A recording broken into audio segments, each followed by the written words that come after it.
Hello friends welcome back friends. हम human reproductive system इस topic के साथ आगे बढ़ रहे हैं। आज का हमारा जो टॉपिक है वो है मेल रिप्रोडक्टिव सिस्टम। और मेल रिप्रोडक्टिव सिस्टम के अंदर हमें आज ज़्यादातर डिस्कस करना है इंटरनल स्ट्रक्चर ऑफ टेस्टिस, इसी के बारे में। मॉर्फोलॉजिकल स्ट्रक्चर ऑफ टेस्टिस इसी के बारे में हमने ऑलरेडी डिस्कस किया है। आज का हमारा टॉपिक है इंटरनल स्ट्रक्चर ऑफ टेस्टिस। तो उसी के साथ आगे बढ़ते स्टूडेंट, जब हम इंटरनल स्ट्रक्चर ऑफ टेस्टिस के बारे में डिस्कस करते हैं तो हमें पता चलता है टेस्टिस जो है उसे हम प्राइमरी सेक्स ऑर्गन कहते हैं। और हमारा पॉइंट जब हम यहाँ पर डिस्कस करने जा रहे हैं उसी के बारे में हम थोड़ा आगे बढ़ते हैं, यानी कि इंटरनल स्ट्रक्चर ऑफ टेस्टिस, इसी के बारे में डिस्कस करना है। Testis primary sex organ student, अगर टेस्टिस प्राइमरी सेक्स ऑर्गन है तो इसी का वर्क भी हमें पता है। तो इसी टेस्टिस को हम इंटरनली स्ट्रक्चर और जब इसी टेस्टिस को हम इंटरनली एक्सप्लेन करेंगे।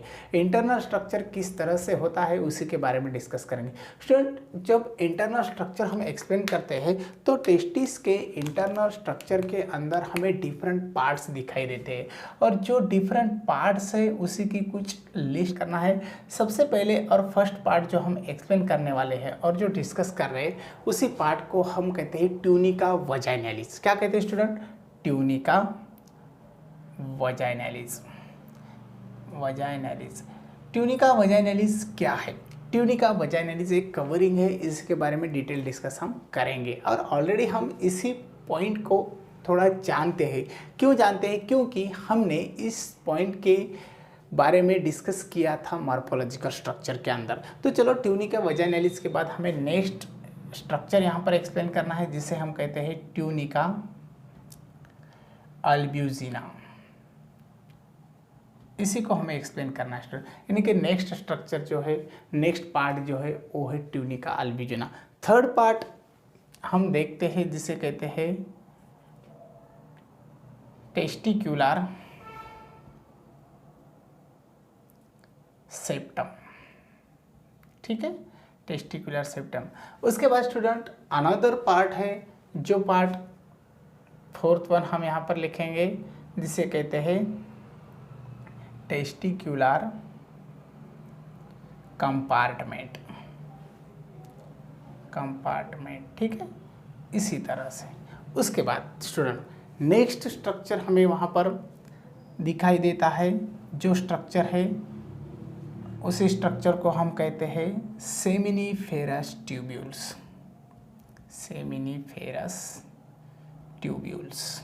ठीक है, उसके बाद और एक स्ट्रक्चर हमें दिखाई देता है, उसे हम कहते हैं सेमिनिफेरस ट्यूब्यूल्स के बाद रेटे टेस्टिस। और हमें और एक स्ट्रक्चर दिखाई देगा जिसे हम कहेंगे वैसा इफेरेंसिया। ठीक है स्टूडेंट, और फाइनली हम एक लास्ट का स्ट्रक्चर वहाँ पर देखते हैं, जिस स्ट्रक्चर को हम कहते हैं इपिडिडाइम्स। ठीक है, तो इसी तरह से हमने कुछ लिस्ट बनाई। जो लिस्ट हमने यहाँ पर बनाई है स्टूडेंट, ये लिस्ट है different parts which present inside to the testis के अंदर जो पार्ट्स प्रेजेंट है उसी की लिस्ट हमने यहाँ पर ऑलरेडी बनाई है। इसी लिस्ट के बाद स्टूडेंट एक पॉइंट हमें वहाँ पर क्लियर करना है। जब हम एक पॉइंट क्लियर करेंगे तो हमें पता चलता है टेस्टिस का स्ट्रक्चर कितना आसान है। और जब हम इसे एक्सप्लेन करने के लिए आगे बढ़ते हैं तो हम इसी की डायग्राम निकालते हैं स्टूडेंट। जब डायग्राम हम निकालेंगे तो तरह से हम ओवल शेप्ड स्ट्रक्चर निकालते हैं। ठीक है, अभी ये जो स्ट्रक्चर है स्टूडेंट, ये है स्ट्रक्चर टेस्टिस का, और इसी टेस्टिस को हम प्राइमरी सेक्स ऑर्गन कहते हैं। प्राइमरी सेक्स ऑर्गन जब हम इंटरनली डिस्कस करेंगे तो हमें आउटर कवरिंग दिखती है जिसे हम कहते हैं ट्यूनिका वजाइनैलिस। क्या कहते हैं स्टूडेंट? इसी कवरिंग को हम कहते हैं ट्यूनिका वजाइनैलिस। ठीक है, ये कुछ हो गया आउटर स्ट्रक्चर और outer covering of the testis. उसके बाद स्टूडेंट हमें टेस्टिस की अनदर कवरिंग दिखाई देती है। यहाँ पर आउटर कवरिंग का बेसिक वर्क क्या है स्टूडेंट? आउटर कवरिंग का बेसिक वर्क है प्रोटेक्शन का। किसका? प्रोटेक्शन का।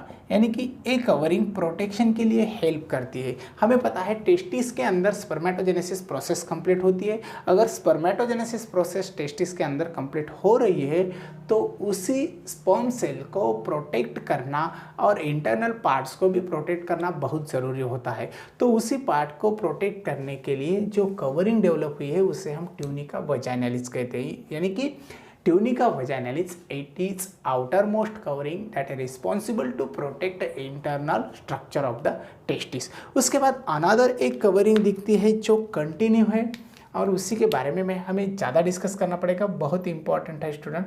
इसी तरह से एक कवरिंग है ग्रो हो चुकी है और उसी के हमें कुछ फोल्ड्स दिखाई देते हैं। यानी कि ये जो कवरिंग हम यहाँ पर ड्रा कर रहे हैं उसी के फोल्ड्स हमें दिखाई देते हैं।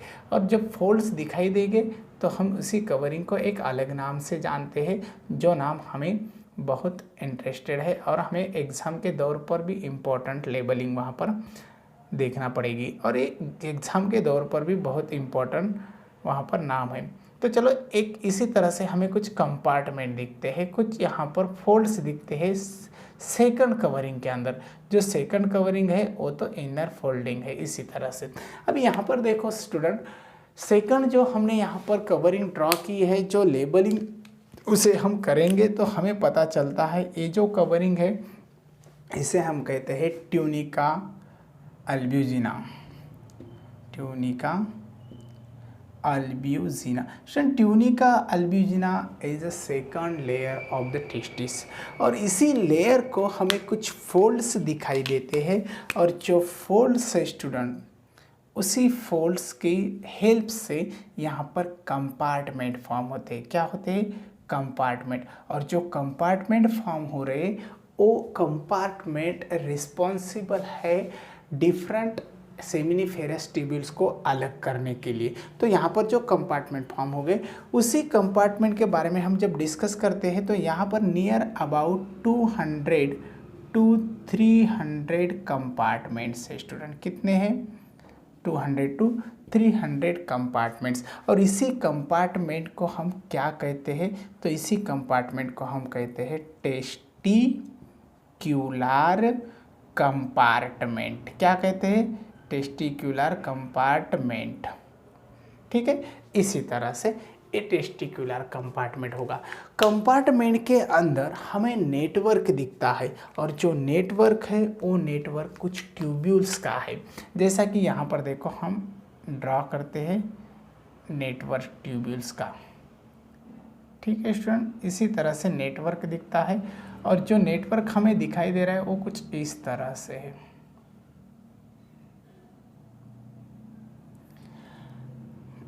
हम कंटिन्यू ड्रा करते हैं स्टूडेंट, यानी कि हमें पता है इसी टेस्टिस के अंदर ये जो नेटवर्क फॉर्म हो रहा है यही नेटवर्क को हम सेमिनिफेरस ट्यूब्यूल्स कहते हैं और ये जो सेमिनिफेरस ट्यूब्यूल्स है वो रिस्पॉन्सिबल है स्टूडेंट स्पर्मेटोजेनेसिस प्रोसेस के लिए। यानी कि स्पर्मेटोजेनेसिस क्या होता है? स्पर्मेटोजेनेसिस जो है वो हम तो गैमेटोजेनेसिस प्रोसेस के अंदर डिस्कस कर चुके हैं और कुछ इंट्रोडक्टरी पार्ट के अंदर जब हम डिस्कस कर रहे थे तो हम स्पर्मेटोजेनेसिस के बारे में वहाँ पर बहुत कुछ इन्फॉर्मेशन ले चुके हैं। एक्चुअली स्पर्मेटोजेनेसिस यानी कि स्पर्म फॉर्मेशन प्रोसेस है, उसे हम क्या कहते हैं?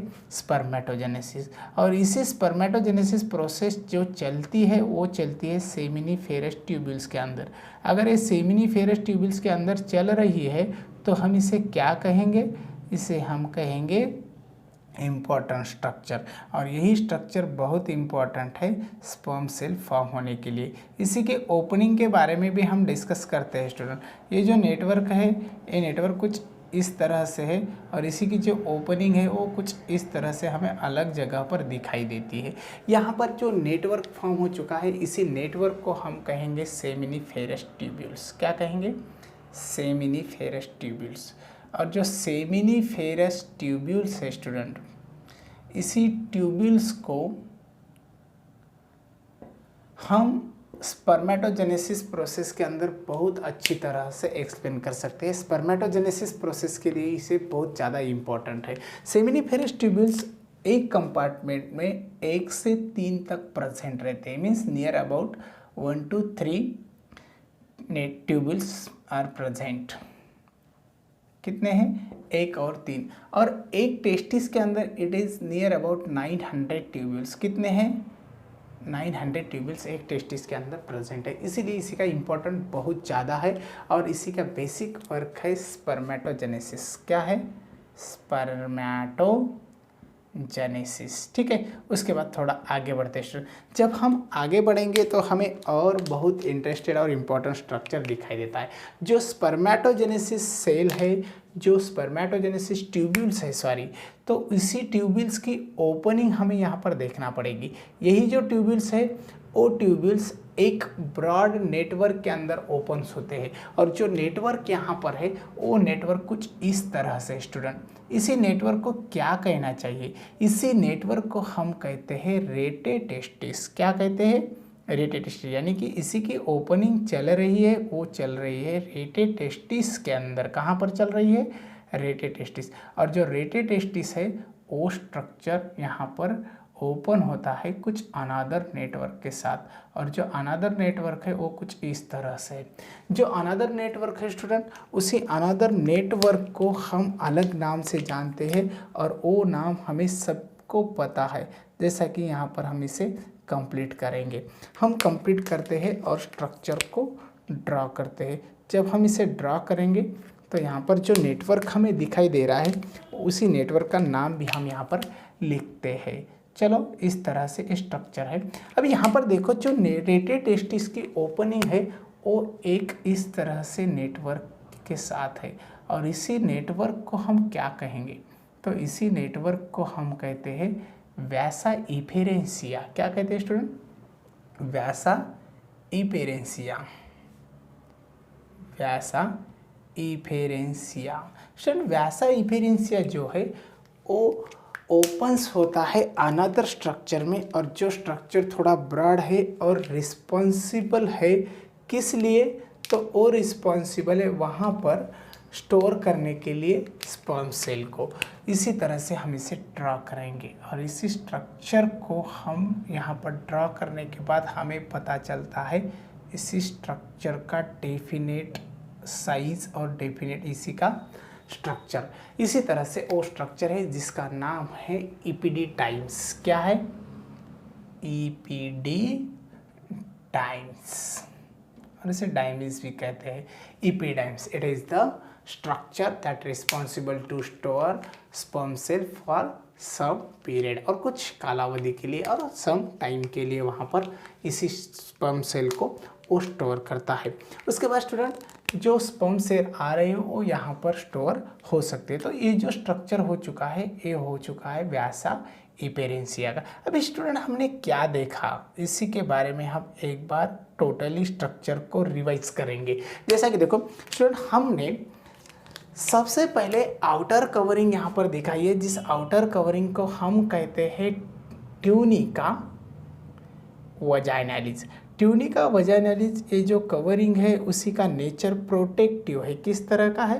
प्रोटेक्टिव नेचर है, जो प्रोटेक्ट करती है इंटरनल ऑर्गन्स को, सॉरी इंटरनल पार्ट्स को। और जो इंटरनल पार्ट्स यहाँ पर है उसी इंटरनल पार्ट्स की लिस्ट अब सभी को पता है, जो हमने यहाँ पर ऑलरेडी ले वाली है। जो इंटरनल पार्ट्स यहाँ पर दिखाई दे रहे हैं उसी इंटरनल पार्ट्स के बाद और एक हमें कवरिंग दिखती है। जो कवरिंग हमने यहाँ पर ड्रॉ की है उसी कवरिंग को, उसी लेयर को हम कहते हैं ट्यूनिका अल्बुजिना। और इसी ट्यूनिका अल्बुजिना के ऊपर हमें कुछ फोल्ड्स दिखाई देते हैं, जिस फोल्ड्स की हेल्प से यहाँ पर कंपार्टमेंट क्रिएट हो चुके हैं स्टूडेंट। और जो कंपार्टमेंट क्रिएट हो रहे हैं उसी कंपार्टमेंट को हम टेस्टिकुलर कंपार्टमेंट कहते हैं। टेस्टिकुलर कंपार्टमेंट का बेसिक वर्क क्या है?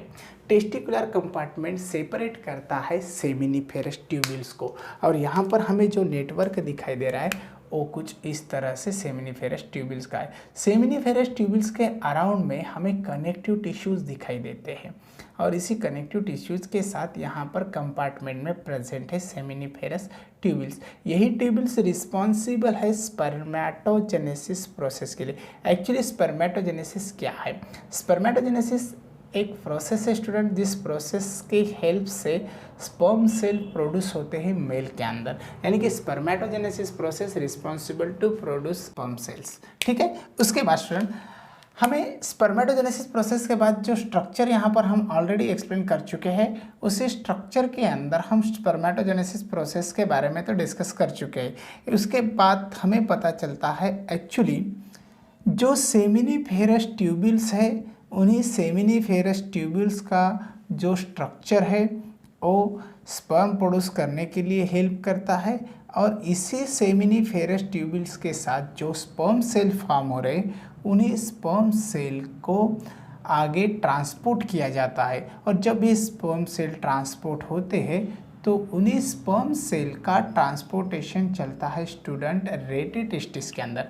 जो रेटे टेस्टिस का नेटवर्क है, उसी नेटवर्क की ओपनिंग जो दिखाई दे रही है उसे हम कहते हैं वैसा इफेरेंसिया, यानी कि वैसा इफेरेंसिया इज अनदर नेटवर्क और this network responsible to transport sperm cell toward the epididymis. Actually जो ब्रॉड स्ट्रक्चर यहाँ पर दिखाई दे रहा है उसी तो हम एपिडिडाइम्स कहते हैं और इसी एपिडिडाइम्स का जो वर्क है स्टूडेंट वो बहुत इंपॉर्टेंट वर्क है। इसी वर्क के बेसिस पर चलता है स्पर्म सेल का ट्रांसपोर्टेशन। जो स्पर्म सेल है यहाँ पर कुछ देर के लिए स्टोर होते हैं और इसी स्पर्म सेल को इजाकुलेशन से पहले यानी कि before to the ejaculation store किया जाता है एपिडिडाइम्स के अंदर। स्टूडेंट एपिडिडाइम्स का स्ट्रक्चर जो है वो कुछ अलग पार्ट्स भी दिखाता है, उसी के बारे में हम डिटेल एक्सप्लेन करने वाले हैं नेक्स्ट स्ट्रक्चर के अंदर और नेक्स्ट लेक्चर के अंदर। तो इस तरह से ये कुछ हो गया एपिडिडाइम्स का स्ट्रक्चर। अभी इसी को हमें एक्सप्लेन करना है, जैसा कि स्टूडेंट हम इंटरनल स्ट्रक्चर देखते हैं टेस्टिस का, तो हम एक्सप्लेन करेंगे सेक्शन ऑफ टेस्टिस। टेस्टिस का हमें सेक्शन एक्सप्लेन करना है। तो चलो एक कुछ हो चुका है यहाँ पर internal structure of friends section of testis. इसी के अंदर हमें टेस्टिस का इंटरनल स्ट्रक्चर एक्सप्लेन करना है और जो स्ट्रक्चर हमें एक्सप्लेन करने हैं उसी स्ट्रक्चर का हम सेक्शन देखेंगे। जो सेक्शन हम देख रहे हैं उसी सेक्शन के अंदर हमें डिफरेंट टाइप के स्ट्रक्चर दिखाई देते हैं स्टूडेंट। सबसे फर्स्ट स्ट्रक्चर हमें दिखाई देता है जिसे हम कहते हैं सेमिनिफेरस ट्यूब्यूल्स। क्या कहते हैं?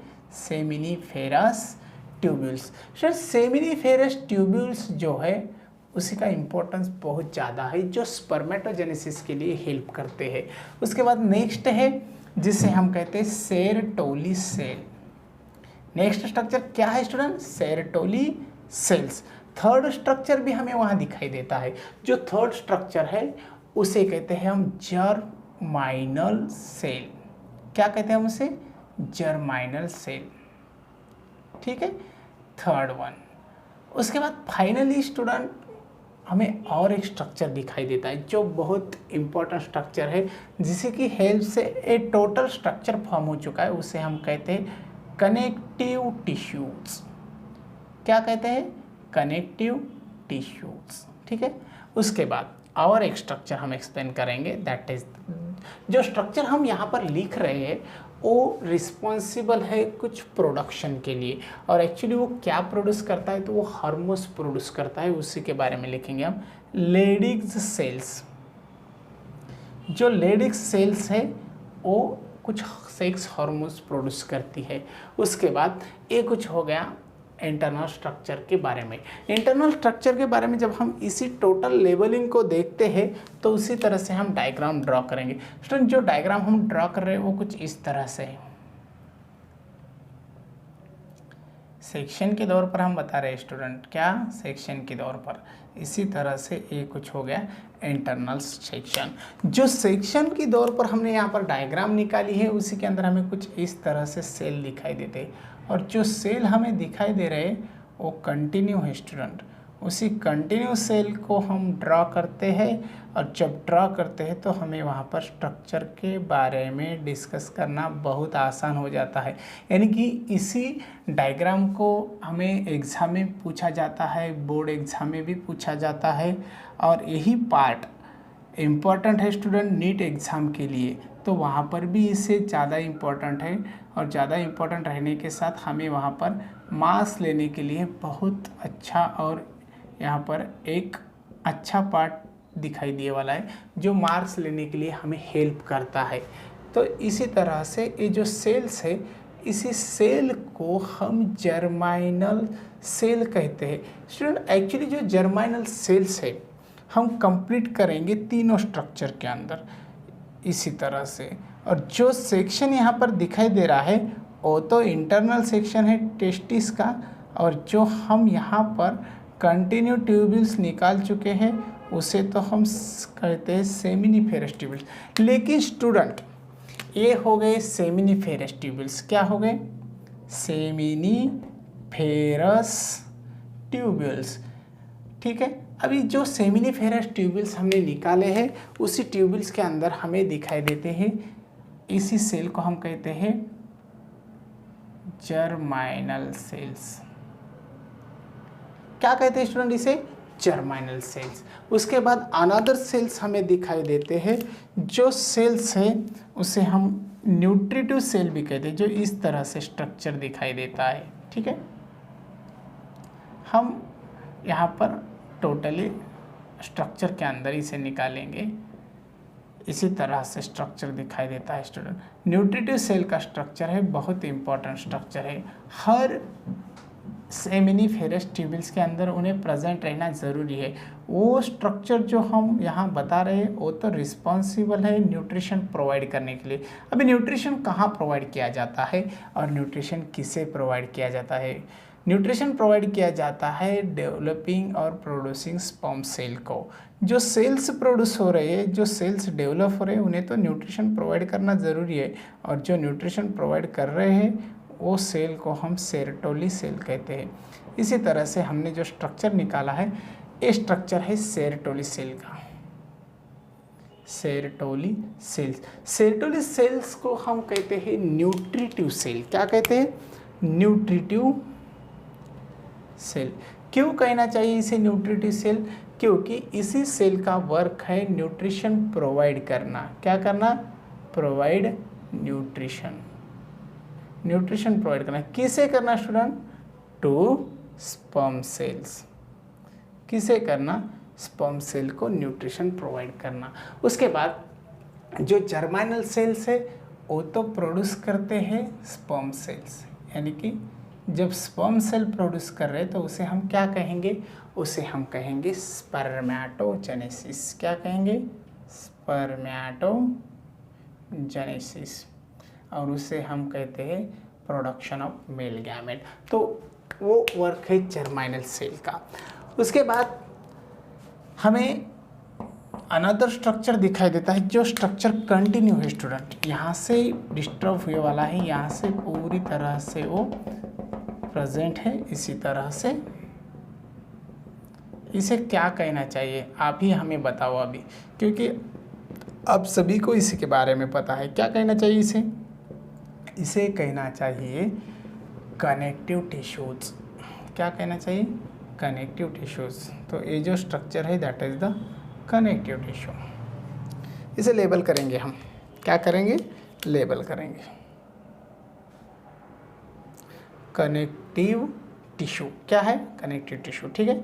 उसके बाद कनेक्टिव टिश्यू के बाद हमें अनदर स्ट्रक्चर दिखता है जो इनसाइड प्रेजेंट है, उसी स्ट्रक्चर को क्या कहते हैं। इसी तरह से स्ट्रक्चर दिखाई दे रहा है। क्या कहना चाहिए, ए स्ट्रक्चर है स्टूडेंट रिस्पॉन्सिबल टू प्रोड्यूस। किसे प्रोड्यूस करने के लिए, to produce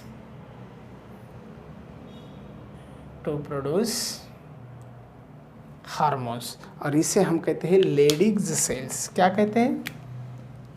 लेडिग्स cells. Leydig's cells, Leydig's cells responsible है to produce hormones, to produce hormones. और जो हार्मोन्स प्रोड्यूस हो रहे हैं उसे तो हम कहते हैं सेक्स हार्मोन्स। और कौन से सेक्स हार्मोन यहाँ पर प्रोड्यूस हो रहे हैं? जो सेक्स हार्मोन प्रोड्यूस हो रहा है उसे कहते हैं टेस्टोस्टेरोन। इंपॉर्टेंट पॉइंट है, एग्जाम में क्वेश्चन आ सकता है। तो इसी तरह से टीएस ऑफ टेस्टिस के बारे में हमने डिस्कस किया है स्टूडेंट, ठीक है।